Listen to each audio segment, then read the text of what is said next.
लसअ लघुत्तम समापवर्धक या LCM list common multiple.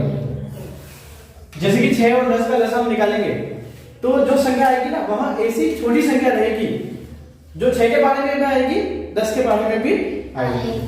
तो यहाँ पे अभाज्य गुणनखंड विधि से हम निकाल रहे हैं लसअ। तो क्या करेंगे यहाँ पे हमेशा अभाज्य संख्या का भाग लगेगा। यहाँ पे 2 3 5 ऐसी अभाज्य संख्या का भाग लगेगा। अगर 4 का लगा दोगे तो गलत होगा, 4 अभाज्य संख्या नहीं है। और इस विधि को क्या कहते हैं? अभाज्य गुणनखंड विधि। क्या कहते हैं? अभाज्य गुणनखंड विधि। तो हमने अभाज्य गुणनखंड कर लिए और जब अभाज्य संख्या आ जाए तब रुक जाना है। जैसे कि कोई एक अभाज्य आ गई और एक चल रही है तो उसको कंटिन्यू रखना है। अब यहाँ पे दोनों अभाज्य संख्या आ गई है तो हम इनको मल्टीपल में ऐसे लिख देंगे और फिर क्या करेंगे? इसका गुणा इससे, इसका गुणा इससे। तो 2 का गुणा 3 से करने पर कितना आएंगे? 6। 6 का गुणा 5 से करने पर कितना आएंगे? 30। तो इनका लसअ कितना होगा? 30। अब 30 ऐसी छोटी से छोटी संख्या है, सबसे छोटी ऐसी संख्या है जिसमें 6 भी आते हैं और 10 भी, 10 के बारे में भी और 6 के बारे में भी आती है। ऐसी संख्या है 30।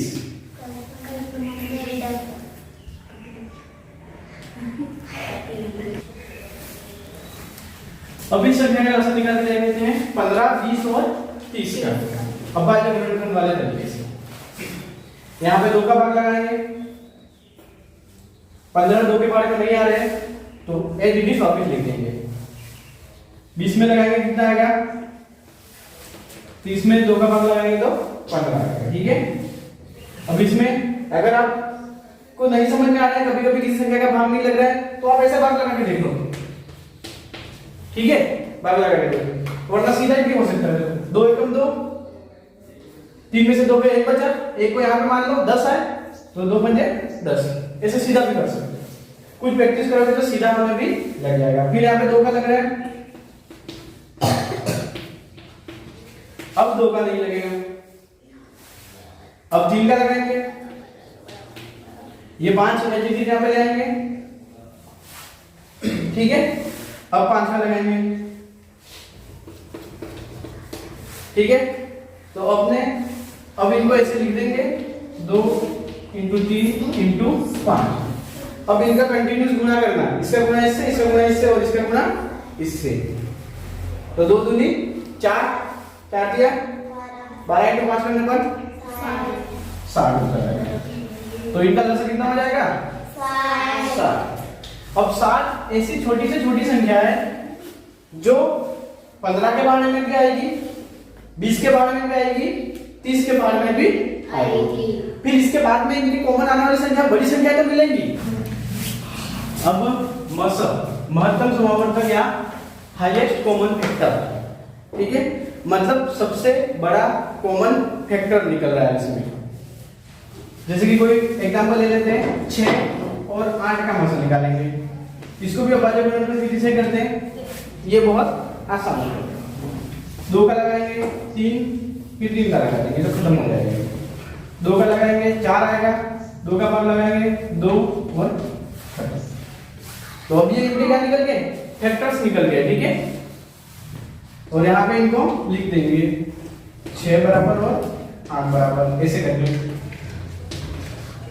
अब इसमें क्या करना पड़ता है? यहां से कॉमन ऐसी संख्या उठानी है जो दोनों में है। ठीक है, अगर आपके पास में 3 संख्या है तो तीनों से कॉमन निकालना है, 2 संख्या है तो दोनों से कॉमन निकालना है। देखो यहां पर 2 कॉमन है, अब यहां पर 3 है पर यहां पर कोई 3 नहीं है, यहां पर 2 है पर यहां पर 2 नहीं है, तो इसका उत्तर क्या हो जाएगा? 2। तो सबसे बड़ा कॉमन इनका फैक्टर कौन सा है? 2। मतलब 2 ऐसी संख्या है, 2 का 12 बोलेंगे तो 6 भी आएंगे, 8 भी आएंगे। इन दोनों का कॉमन फैक्टर है। ठीक है, इसका एक और भी तरीका है, आप छोटी संख्या है तो फैक्टर लिख सकते हो। ठीक है, इनके गुणनखंड ऐसे लिख भी सकते हैं, जैसे 6 और 8 का देखते हैं। अब 6 किस किस के बारे में आते हैं वो सारी संख्या लिख दो। एक तो 1 के बारे में तो सभी आते ही हैं। ठीक है, 2 3, 1 किसके बारे में आता है? 8 किस किस के बारे में आ रहे हैं? 1 के बारे में तो सभी संख्याएं आएंगी, 2 के, 4 के और खुद के बाहर की जो संख्या आएंगी आएंगी, है ना। अब यहाँ पे देखो ऐसी संख्या जो सबसे बड़ी है और दोनों में है 2, है ना। तो 2 इसका मतलब हो जाएगा। इस तरीके से भी कर सकते हैं और अभाज्य गुणनखंड वाले तरीके से भी कर सकते हैं। बड़ी संख्या है तो अभाज्य गुणनखंड वाला तरीका लेंगे, क्योंकि हो सकता है आप मिस्टेक कर दो, यहाँ पे गुणनखंड लिखने में मिस्टेक भी कर सकते हो, है ना। तो इसलिए अभाज्य गुणनखंड वाला तरीका थोड़ा ज्यादा सही रहेगा।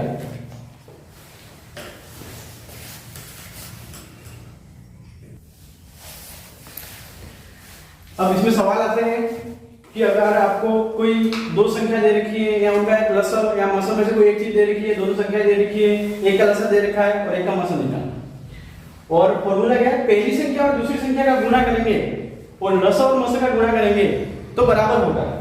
पहली संख्या इनटू दूसरी संख्या बराबर लसर इनटू मसर।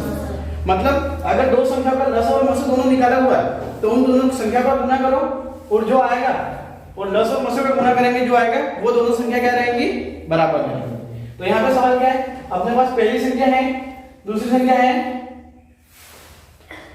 और लसर है, मसर हमको निकालना है। और कहीं कहीं पर लसर को आपकी कहीं कहीं बुक में लसर प ऐसा भी लिखा हुआ है, लसर प मसर प ऐसा भी कहते हैं। तो पहली संख्या और दूसरी संख्या दे रखी है और लसर दे रखा है, निकालना क्या है, मसर।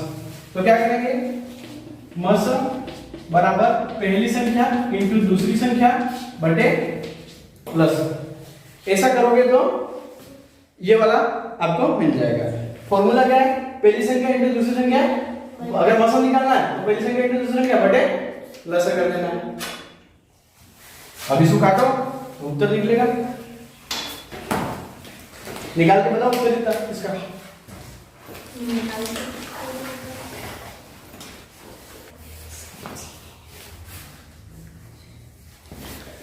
अब देखो 18 का हमारा 4 को बोलने पर 72 आ जाते हैं। 4 को 24 से काटने पर 6 आएंगे, 6 और 1 का गुणा करेंगे तो कितना आ जाएगा, 6 आ जाएगा। तो मतलब इसका मसर कितना हो गया, 6। अगर आप इन दोनों का गुणा करेंगे और इन दोनों का गुणा करेंगे तो जो संख्या आएगी वो बराबर रहेगी, ठीक है। तो अगर मसर मिसिंग है तो क्या फॉर्मूला क्या है, मसर बराबर पहली संख्या इंटू दूसरी संख्या बटे लसर। एक और सवाल देख लेते हैं। अब यहाँ पे देखो पहली संख्या है, दूसरी संख्या नहीं है, ठीक है, लसर भी है और मसर भी है। और अपना फॉर्मूला क्या है, लसर और मसर का गुणा बराबर पहली संख्या और दूसरी संख्या का गुणा। तो क्या फॉर्मूला क्या बन जाएगा, दूसरी संख्या बराबर लसर इंटू मसर बटे पहली संख्या, ठीक है। 21 से 21, 21 पर 105 और 7 पर 35। इसका उत्तर कितना आएगा, दूसरी संख्या क्या होगी, 35, ठीक है।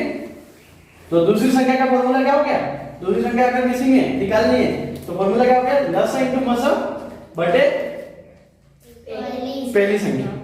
जो भी दे रखा है पहली या दूसरी संख्या में एक संख्या दे रखी है तो एक संख्या दूसरी बन जाएगी, ठीक है। निकटतम संख्या या सन्निकटन। निकटतम संख्या क्या है, निकटतम का मतलब होता है कि उसके पास में, ठीक है। और इंग्लिश में इसको कहते हैं राउंड ऑफ करना, ठीक है।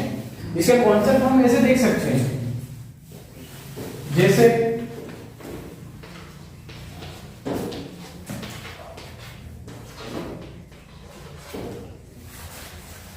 यहां 10 है, यहां 0 है, ठीक है।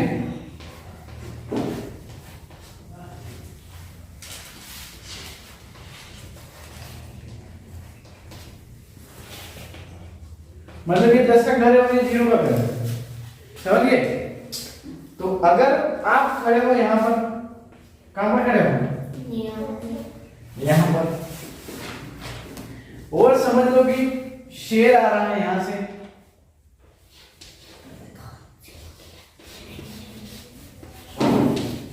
है ना। ऐसे शेयर आ रहा है, यहाँ से बिल्कुल बब्बर शेयर की तरह। तो अगर आपको सुरक्षित जगह पे जाना है और एक सुरक्षित जगह तो इधर है और एक इधर है, तो आप किधर जाओगे? जीरो की ओर जाएंगे, है ना? क्यों?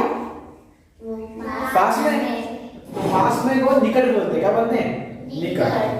तो इसमें निकटतम है, सन्निकटन क्या है?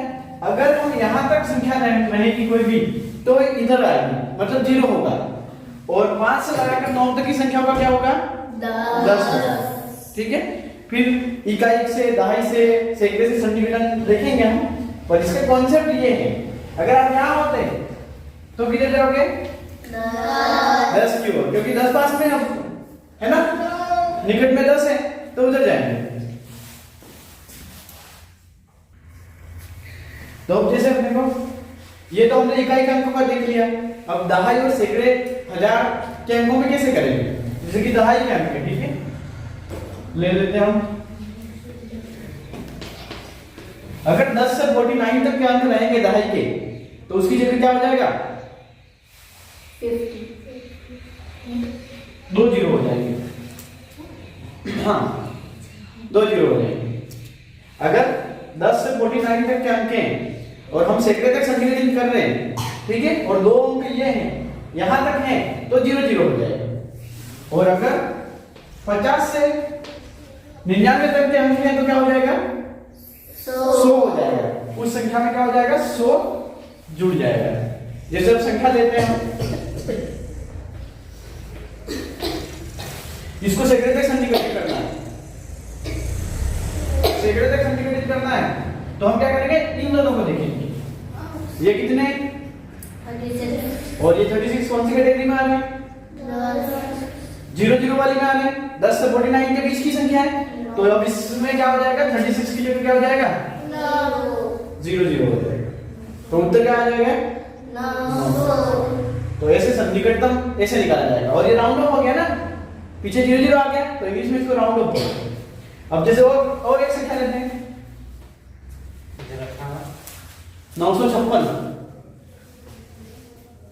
956 कौन सी कैटेगरी में आ रहे हैं? इसको भी सैकड़े तक ही करना है, तो सैकड़े तक संनिकटित करना है, क्या करेंगे? इन दोनों संख्या को देखेंगे, दहाई की संख्या को देखेंगे, दहाई तक की, तो क्या होगा?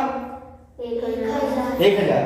देखो 1000 क्या हो जाएगा कि 56 अपने 50 और 99 वाली कैटेगरी में आ रहे हैं, तो इससे क्या हो जाता है? 100 हो जाते हैं, है ना? तो अब 56 के कितने हो जाएंगे? 100, और 900 तो है ही है, 900 में 100 जुड़ जाएंगे, तो क्या आ जाएगा? 1000। तो अब अपने नवोदय में सवाल कैसे आते हैं? सन्निकटित करके जोड़ करिए, ऐसे सवाल आते हैं, या घटाइए, या ऐसा भी सवाल आता है कि इसका निकटतम मान क्या होगा, ऐसा भी सवाल आता है। जैसे कोई सवाल ले लो आप, 9.2 और 9.1 का निकटतम मान होगा, ऐसा सवाल आएगा, ठीक है? तो निकटतम मान कितना होगा इसका? अब इसको पूरा जोड़ते हैं एक बार, ठीक है, फिर निकटतम देखेंगे कितना है? 18.3। और इसका निकटतम मान कितना होगा? 18, ठीक है। ये 0.3 है, अगर 5 होते तो इसका उत्तर 19 होता, है ना? एक जुड़ जाता इसमें। अब इसकी जगह 0 हो गया, 3 की जगह क्या हो गया? 0 हो गया, तो निकटतम मान इसका क्या होगा? 18। तो आपको जोड़ बाकी गुणा भाग के सवाल रहेंगे, उसमें निकटतम मान निकालना पड़ेगा, ठीक है? कर लोगे?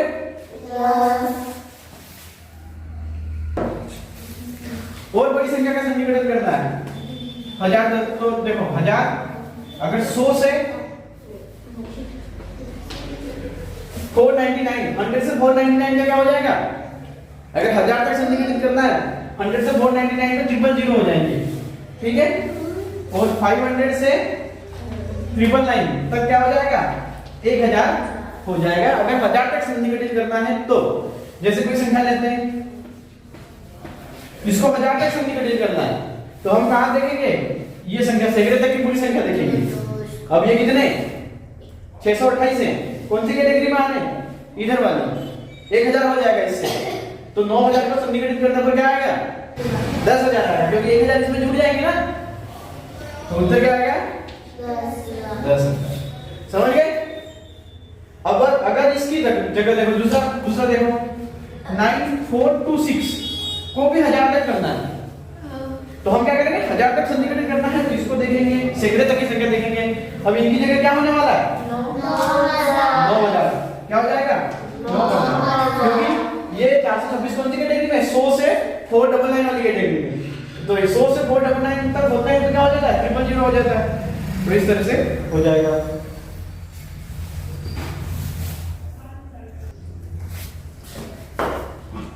अब ये सवाल देखो, इसको करना है अपने को दहाई तक करेंगे, क्या करेंगे इकाई की संख्या देखेंगे, क्या हो जाएगा इसका 10 हो जाएगा। इसको भी सेम दहाई तक सन्निकटन करना है, दहाई तक इसका निकटतम मान निकालना है, दहाई तक इसको राउंड ऑफ करना है, क्या हो जाएगा 20। इसको सैकड़े तक करना है, क्या हो जाएगा 100। एक बार और देखो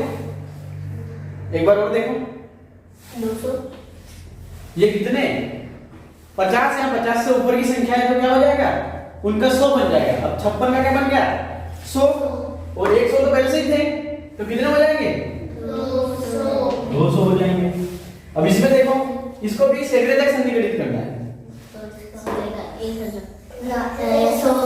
क्या हो जाएगा 100 हो जाएगा, क्योंकि 26 की जगह 2 जीरो हो जाएंगे। 26 कौन सी कैटेगरी में आ रहे हैं 10 से 49 वाले, तो क्या हो जाएगा 00। अब इसको 1000 तक सन्निकटित करना है, क्या हो जाएगा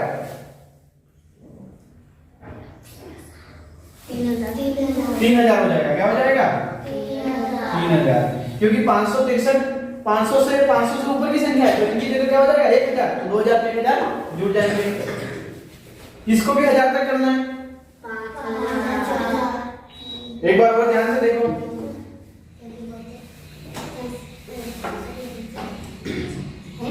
कितना हो जाएगा 5000 ही होगा,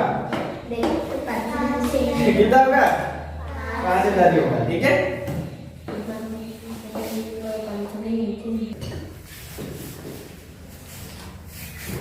इसमें देखो, अब इसमें निकटतम मान निकालना है, क्या करना है तो आप क्या करोगे इससे और इससे गुणा करोगे, है ना, ऐसा नहीं करोगे, ऐसा करने में समय लगता है, तो हम क्या करेंगे इसको निकटतम कर लेंगे। देखो, अगर आपको इकाई तक, दहाई तक, सैकड़े तक या 1000 तक ऐसा कुछ भी नहीं दे रखा है और निकटतम करना है, तो हम क्या करेंगे लास्ट में जो सबसे बड़ी संख्या है ना, तो 1000 तक संख्या है तो 1000 से करेंगे, सैकड़े तक संख्या है तो सैकड़े तक करेंगे, दहाई तक है तो दहाई तक, मतलब जहां तक संख्या दे रही है वहां से निकटतम करेंगे। अगर कुछ भी उसमें दे नहीं रखा है तो इसमें क्या हो गया 800, अभी दोनों का गुणा करेंगे, कितना आएगा 8 और 9 का गुणा कर देंगे, ये आएगा उत्तर, है ना। और अब इसको भी निकटतम करना, अब यहाँ पर 1000 तक उत्तर आया, 1000 तक निकटतम करने पर इसका क्या हो जाएगा 7000 हो जाएगा, क्या हो जाएगा 7000, तो इसका उत्तर 7000 होगा। निकटतम मान गुणे में ऐसे, ठीक है। अब एक जोड़ का भी सवाल देख लेते हैं। अब इसको जोड़कर निकटतम करना है, तो इसको आप लिखोगे, इसको लिखोगे, जोड़ेंगे, ऐसा नहीं करेंगे, इनको पहले निकटतम कर देंगे। इसका कितना हो जाएगा 700 हो जाएगा, और इसका कितना हो जाएगा 700 और 1000 को जोड़ने पर 1700 होते हैं, 1700 होते हैं, जल्दी पता पड़ जाएगा। तो ऐसे करने से क्या होगा जल्दी, तो निकटतम वाला सवाल इस तरीके से करना, इनको जोड़ के फिर बाद में निकटतम करोगे, ऐसा नहीं करना, तुरंत कर देना, तो थोड़ा और तेज हो जाएगा सॉल्यूशन, इसका और तेज हो जाएगा, ठीक है। निकटतम मान ऐसे करते हैं।